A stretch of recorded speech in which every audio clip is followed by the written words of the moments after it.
Good afternoon, members of the Malacanang Press Corps. This afternoon, our speakers, Assistant Secretary Jonathan E. Malaya of the Department of Interior and Local Government and Undersecretary Emily Naglipay Villar of the Department of Justice, will be presenting Memorandum Circular 52, issued by the Office of the President, creating the Interagency Task Force on Federalism and Constitutional Reforms. But before that, I am honored to introduce our guest speaker for this afternoon. Undersecretary Emily Naglipay Villar is a three-term congresswoman, a representative of the Democratic Independent Workers Association, or DIWA party list, and a lawyer by profession. She was recently appointed as the Undersecretary for Legal Services by the Department of Justice, and she is also the Undersecretary in charge of the Interagency Council Against Trafficking. Yusek M has authored and co-authored 190 bills, 55 of which were passed into law, including the Go Negosyo Act, Domestic Workers Act, and the Magna Carta for Seafarers. She is also the founder of Hope for Lupus Foundation, a nonprofit organization which aims to raise awareness about lupus for early detection and proper treatment of diseases. This afternoon, Yusek M. Maglipay Villar would be joining us as a representative of the Department of Justice on the Interagency Task Force on Federalism. Good afternoon. Good afternoon. Ma'am, you may introduce the Memorandum Circular 52. So on the 31st of October, which is roughly about a month ago, the Office of the President, through the Executive Secretary, issued Memorandum Circular 52. And this concerns the promotion of the Federal Constitution and delivering an integrated message about the Constitution throughout the provinces and the regions of the country. It is composed of the Office of the Cabinet Secretary, the Office of the Presidential Management Staff, the Presidential Communications Office, the Office of the Presidential Spokesperson, the Presidential Legislative Liaison Office, the Office of the Political Advisor, the Commission on Higher Education, Development Academy of the Philippines, and the University of the Philippines Law Center. It is chaired by the Department of Interior and Local Government and vice-chaired by the Department of Justice. It is, so the creation of the task force is in order to develop strategies and implement such activities that are necessary in order to communicate the message about the Federal Constitution and increase awareness about it, and as well as undertake consultations with the different sectors, including government agencies, other government agencies, and the public in general, as well as the private sector, so that we may integrate this and harmonize this with the current draft, which was produced by the Consultative Committee. Of course, another responsibility of the task force is to liaise with Congress in order to ensure that any questions that they might have or issues that are existing at the moment with respect to the Federal Constitution may be ironed out. Thank you, Yusek Villar. May we have the face of federalism, ASEC Jonathan Malaya. Nako, mahirap yung ganong klaseng stay. But thank you very much, ASEC Marie. Again, thank you to the Presidential Communications Operations Office for this opportunity to be able to use the Malacanang Press Briefing Room and engage with the Malacanang Press Corps on this very important topic, the creation of the Interagency Task Force on Federalism, which was already discussed by Yusek Emily Aglipay Villar. Insofar as the DILG is concerned, we consider the creation of this task force as a signal of the President's continued, deeper, and serious effort to push for a shift to a federal system of government. Actually, the creation of the task force comes at the end of the Federalism Roadshow, which was conducted by the DILG together with all of our partner agencies, including the PCOO, which brought us to all the regions of the country. We began in Dumaguete, and now we're finishing up with the National Federalism Summit here in Metro Manila this next month, December. It also shows that the President is mobilizing all relevant agencies of the government to ensure full effort by the whole of government in raising the country's and the public's awareness and understanding of the federal system of government, and the President's commitment to push its implementation through an amendment to the Constitution within his term of office. So instead of just the DILG as the agency tasked by the President to undertake these activities, the MC52 makes federalism and constitutional reform a whole of government responsibility. Therefore, we're bringing together all of the government agencies, not only those listed in the MC itself, but also other government agencies which may also assist us in this shift to a federal system. It also shows the commitment of the President to the federalism agenda, despite the apparent time constraints for this Congress to discuss and debate the proposed new Constitution. The roadshow, which we are to conclude at the end of next month or the end of the year, shows that there is full support from the President and support for the President and his agenda, especially among local officials and the general public who participated and were involved in the Federalism Roadshow. We must harness this support by assuring them that the President is committed to push for constitutional amendments even beyond this current Congress. So the forthcoming Congress, which will be elected in May of this year, is another battleground for us to be able to push for constitutional amendment.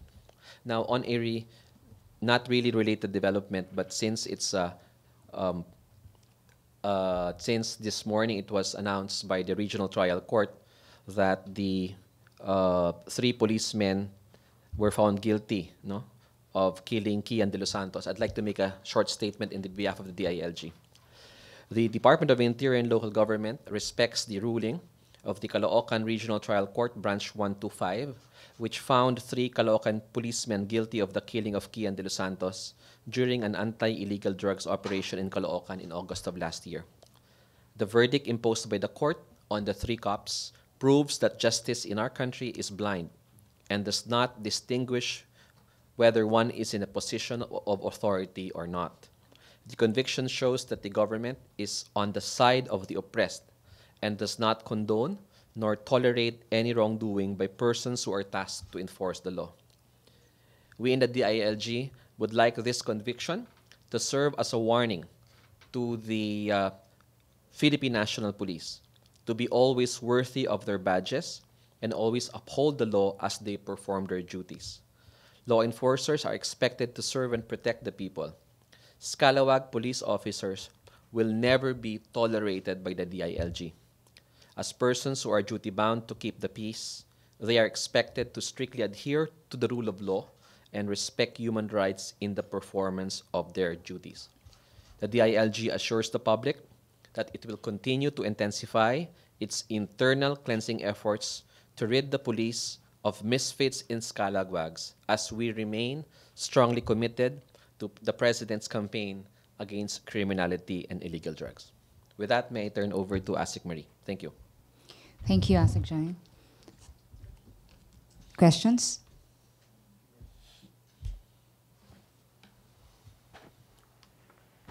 Hi sir, good afternoon. Sir, dun sa roadshow na ginawa ninyo sa buong bansa, ano po yung general na opinion ng publiko sa federalismo? Ano yung kanilang mga apprehensions, pangamba? Naintindihan ba nila yung mga kabutihan? O ano man yung mga kabutihang ipinaliwanag nyo tungkol sa federalismo? Sa tingin po namin, naging matagumpay. Kasi po, hindi naman po natin pwedeng hakutin lahat ng tao, no? Kasi kung minsan po, 8,000, 9,000, 10,000 tao ang dumarating, no? I think it's also the interest of the people kasi matagal na ring usap-usapin ang federalism sa ating bansa. So, pag nabalitaan nila na magkakaroon ng ganong aktibidad, nagpupuntahan po sila. So, madami pong ginawa ang ating DILG dyan, mula doon sa town hall meeting kung saan yung mga leaders ng iba't ibang sektor ng lipunan. Nandun po ang business sector, nandun ang local government, nandun ang farmers and fisher folk. Lahat po pinapatawag namin yan to a town hall meeting. And then, meron pong mga media guestings din yung ating members ng consultative committee kung saan nagagamit natin ang mass media para yung mga hindi nakarating doon sa roadshow ay maintindihan din nila yung ating panawagan for a shift to a federal system. At meron po tayong malaking federalism rally. Yun nga po yung sinabi ko na ang daming taong dumarating. Ngayon, ang feedback po sa amin ay pag nabalitaan nila at nalalaman nila kung ano naman yung benepisyo nito, ay naiintindihan nila. Partikular po, alam naman po natin, ang talagang hangarin ng federalismo ay mapaunlad ang mga regions, ang ating mga region sa ating bansa. So, maganda po ang feedback, natutuwa po kami sa ganitong feedback na nakukuha natin. Ngunit, ang napuntahan pa lang po ng DILG sa roadshow na ito ay yung mga regional centers lang. So, yung sa level po ng probinsya, munisipyo at barangay, ang gagalaw po dyan na ngayon ay yung mga partners ng DILG, na mga civil society organizations, no? At sana po sa susunod na mga buwan ay mula doon sa ating regional, bumaba na sa probinsya, sa mga munisipyo hanggang sa barangay para po mas mapaabot sa ating mga kababayan. Kasi po, lampas po tayo 100 milyon, no? At ang laki ng challenge na ito sa DILG. Kaya po, sa mga susunod na mga araw, kakausapin namin ng DepEd at ang iba't ibang mga ahensya ng gobyerno para makatulong din sila sa pagpapalaganap ng layunin ng federal system of government. Sir, ano po yung apprehensions? Ano yung feedback sa inyo? Ano yung mga may negatibo ba silang mga pananaw sa federalismo? Ano po yung mga nakarating sa inyong ganun? Well, meron po.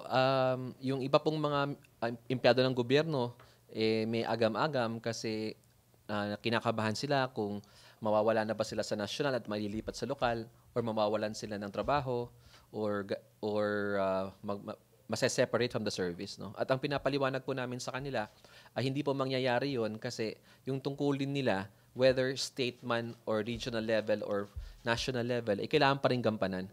Kung magkaroon man ng movement, doon lang sila kung saan sila sasahod na bago, no? So, insofar as the government officials and employees are concerned, it will just be some sort of transfer of responsibilities from one branch or level of government to the other level of government.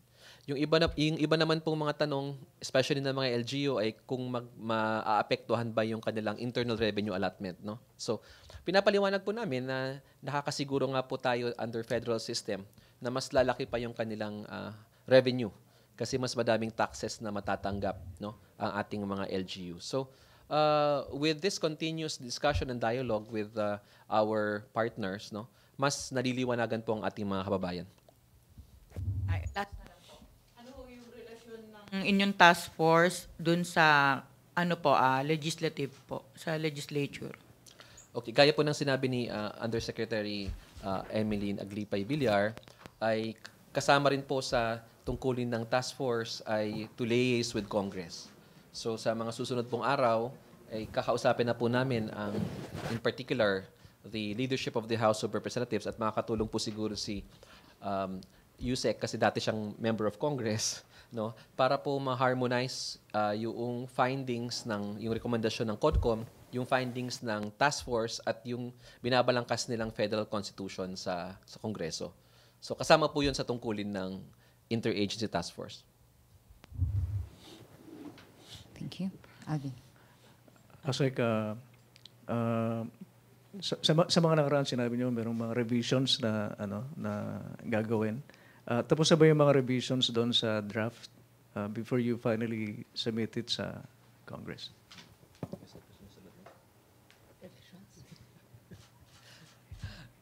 Yung mga revisions sa draft po. Sa ngayon, hindi pa tapos yung mga revision sa draft. Kaya nga patuloy pa rin yung konsultasyon sa mga government agencies, private sector, non-government organizations.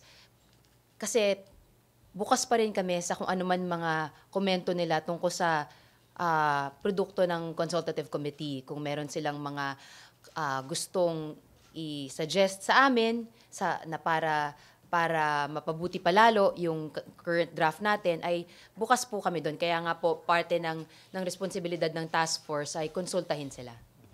Doon sa ginagawa niyong consultation, Yusek, ano usually yung mga top 3 or yung pinakamahalagang ipinupush nila na mapabilang doon sa sa draft? Sa ngayon kasi, dahil nga po kakapasa pa lang nitong, kaka-issue pa lang nitong Memorandum Circular, hindi pa po kami nakakapagkonsulta ng opisyal sa mga ahensya ng gobyerno, mga departamento at saka sa private sector. Pero baka po merong mga suggestions na galing sa roadshow? Yes. Tama po si Yusek, no? Last week lang nag-meeting ang Interagency Task Force, no? So kakasimula pa lang ng trabaho namin at madami pang gagawin, no? Pero i-clarify ko lang yung sinabi na revision. Hindi po revision yung gagawin ng task force. Harmonizing po ang gagawin namin. What that means is we will harmonize the CONCOM draft with the inputs of the various agencies. Ang ibig pong sabihin, we will be working closely with the Department of Finance, with the NEDA, with the DOF, no? And DBM, doon naman sa mga economic provisions of the Constitution na meron silang concern. At doon naman sa local governments, kakausapin din namin yung mga liga under the umbrella of the Union of Local Authorities of the Philippines para ma-harmonize naman yung mga LGU provisions with those na position naman ng ULAP. So ganun po yung gagawin namin in the next few weeks. Isa na lang, Asik. Asik Malaya, kamusta yung awareness campaign natin? Tumataas ba yung awareness ng mga Pilipino tungkol sa federalism? Sa tingin po namin, we are positive na tumaas, no? Of course, wala pa yung surveys, pero maya-maya nandiyan na maya-maya nandiyan na naman 'yan, no? We are confident na tumaas, no? Although, syempre, support is different from awareness, no? Kasi yung suporta kasi iba-ibang ano na 'yan. May mga iba't ibang ano na 'yan, opinion na ipaliwanag nga sa kanila pero may naradig naman silang ganito kasi it's a volatile topic, no? Yung opposition ay firmly against it, no? At sinabi na nila yung ibang mga kandidato nila for senator na this is going to be their platform to oppose charter change. So this is a black and white scenario. Either you are for it or against it. So hindi natin makakasiguro kung gaano kalaki yung suporta. Pero sigurado po ako sa awareness, Tomas. Because nga po, hindi lang po ang DILG ang umiikot. Ang dami po naming mga partners sa civil society organizations na umiikot on their own, using their own resources and funds to be able to reach as many of our countrymen as possible. Thank you, Alvin. I question for Yusek Villar. Yusek, are we ready for federalism? Well, I think that we are, and that's why what we're doing right now, though, is making sure that everyone understands that their questions are answered, and it will be a process. So in terms of readiness, we should be more aware that it's not it doesn't come all at the same time. So it will be a step-by-step process, and in terms of the first step, then we're ready for that. And then as we go through in this stage of the process, as what was mentioned repeatedly, we are just right now trying to harmonize first what the existing draft is with the other comments and suggestions that the other agencies and the private sector might have. So after this stage of the process, then we can probably repeat again the dissemination if ever the current draft has changed. Then we disseminate whatever the changes are, so that eventually we could probably be readier to undertake the next step, which is approval through a plebiscite. Follow-up lang po. Just in case na matuloy nga po itong federalism, naniniwala ba kayo na we can afford the budgetary increase na kakailanganin? Okay. Let me just address that concern. Yun nga po yung dahilan kung bakit may harmonization. Kasi sinasabi ng CONCOM na it will only cost us around 17 billion to 18 billion. And then here comes the other government agency saying na ganito. And according to the CONCOM, yung budget estimate required that was mentioned by the other government agencies is not necessarily correct because of these issues. So para po matapos na yung agam-agam na yan, meron po tayong harmonization process. So at the end of this process, the executive branch and the CONCOM will only have one position, which is this is the cost that we will need to that federalism in the short term will entail, in the medium term, and in the long term.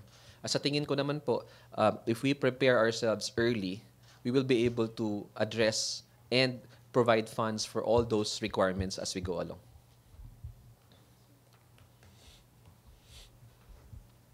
No more questions? Thank you. Thank you, our speakers this afternoon. Thank you, Asek Malaya and Yusek Emeline Villar. Maraming salamat, mga kaibigan sa Malacanang Press Corps. Magandang hapon po sa ating lahat. Diyos Dagnina.